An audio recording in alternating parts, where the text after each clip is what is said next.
Unveiling the Wealth Secrets 10 Exclusive Habits of the Rich. Hey there, folks! Today, we're diving deep into the world of riches and success, unveiling the wealth secrets 10 exclusive habits of the rich that propel the wealthy to their extraordinary achievements. And guess what? By the end of this video, we're spilling the beans on why Bill Gates found himself in hot water back in 1975. If you're hungry for insights on business triumphs and inner workings of the mind, do yourself a favor and hit that subscribe button. We've got a treasure trove of mind-blowing content headed your way. One of the key distinctions that sets the wealthy apart is their relentless pursuit of knowledge, especially in the realm of financial education. Unlike many others, they don't simply accept the education they receive from schools or parents.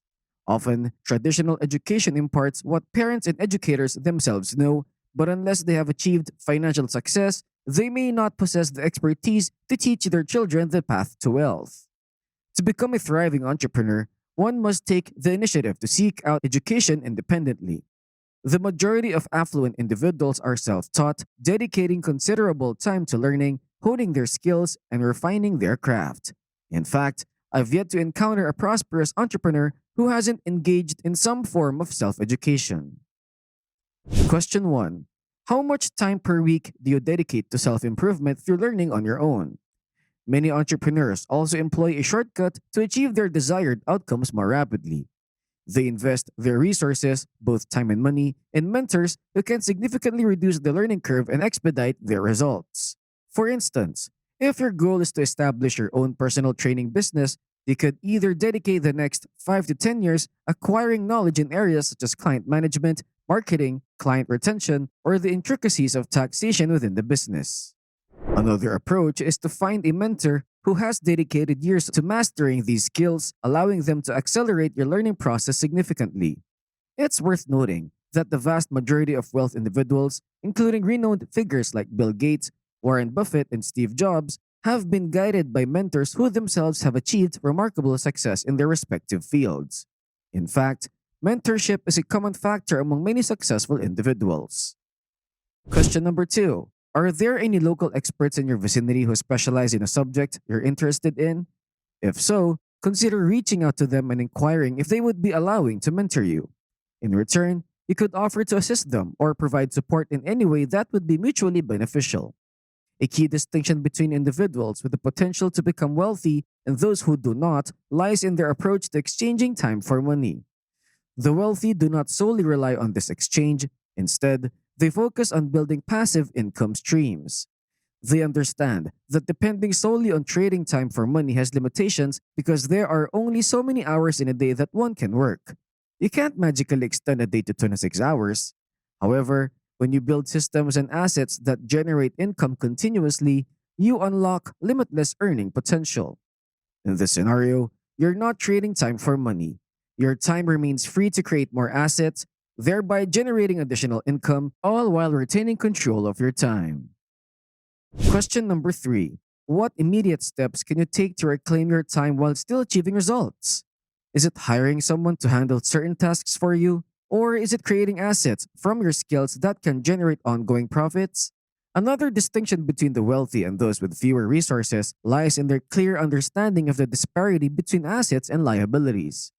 If you haven't already, I recommend checking out my video discussing the concepts from the book Rich Dad Poor Dad to delve deeper into this concept. An asset is something that adds money to your wallet without requiring substantial effort, whereas a liability is something that depletes your finances. Take the instance of owning a car.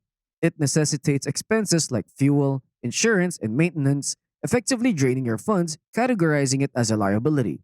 Similarly, if you possess a house that you occupy and have to cover expenses such as mortgage payments, property taxes, and upkeep, it still falls into the liability category. However, it's important to clarify that this doesn't imply you shouldn't own a house just because it's considered a liability.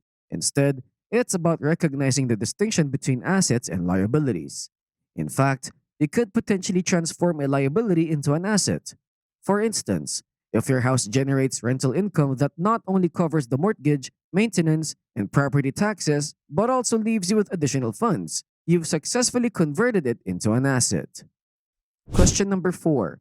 How does the number of liabilities in your possession compare to the number of assets you currently own? Regarding Bill Gates, it's an interesting historical fact that he was arrested in 1975 at the age of 19. Feel free to share your guesses in the comment section below about the reason behind his arrest and see if you've got it right. Having a clear grasp of the distinctions between assets and liabilities provides a significant advantage when making purchasing decisions. Wealthy individuals understand that before acquiring a liability, they should possess sufficient assets to cover its associated expenses. For instance, suppose you're tempted to buy an expensive car.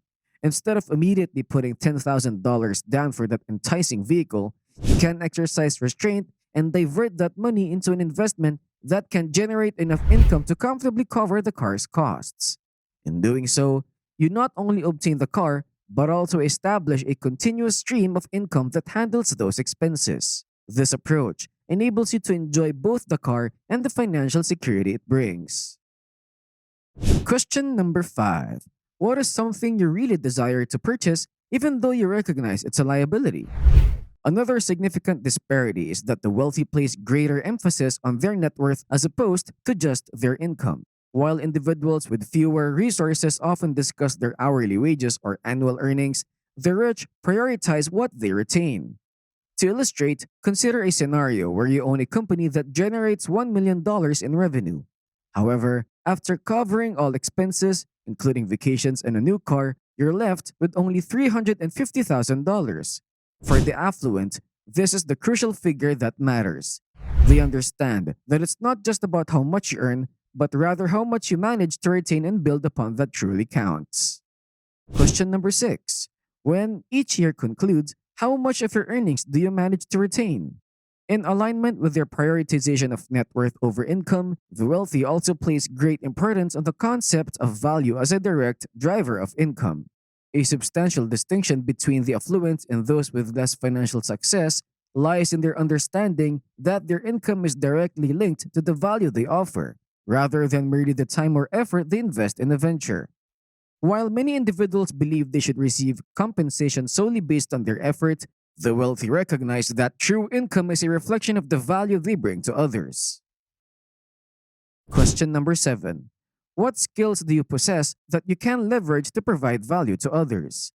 A noticeable distinction is that less financially successful individuals tend to focus on obstacles while the wealthy concentrate on identifying opportunities. For many people, encountering an obstacle can lead to giving up, but successful individuals view obstacles as challenges to conquer. For instance, consider a situation where you purchase a bookshelf but struggle to assemble it due to the lack of instructions, making it seem too complex. Many would complain and abandon the task. However, what if you took it upon yourself to identify the problem, successfully assembled the bookshelf, and created an instructional guide? You could then potentially sell this guide back to the company and earn a profit for each unit sold. The rich also understand that addressing challenges that others shy away from can be highly lucrative. Question number 8. What are some obstacles in your life that you can transform into opportunities?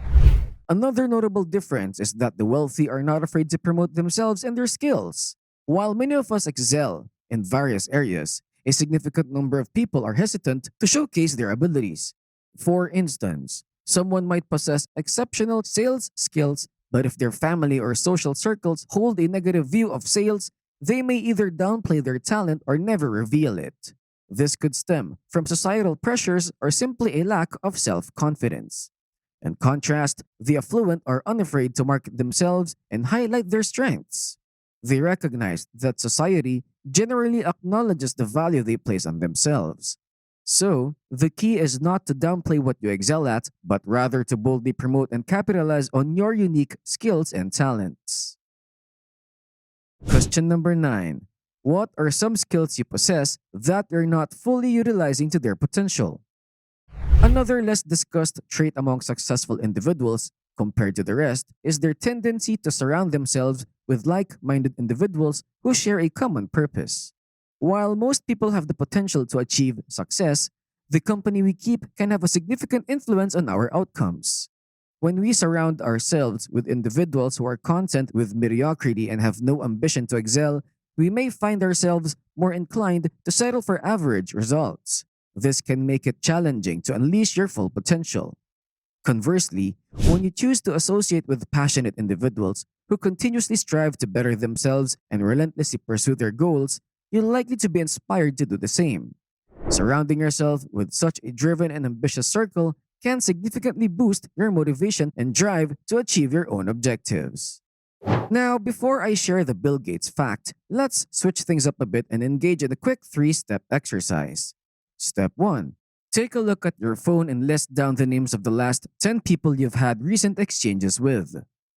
Step 2. Identify and highlight the individuals among these contacts who actively contribute to your goal achievements.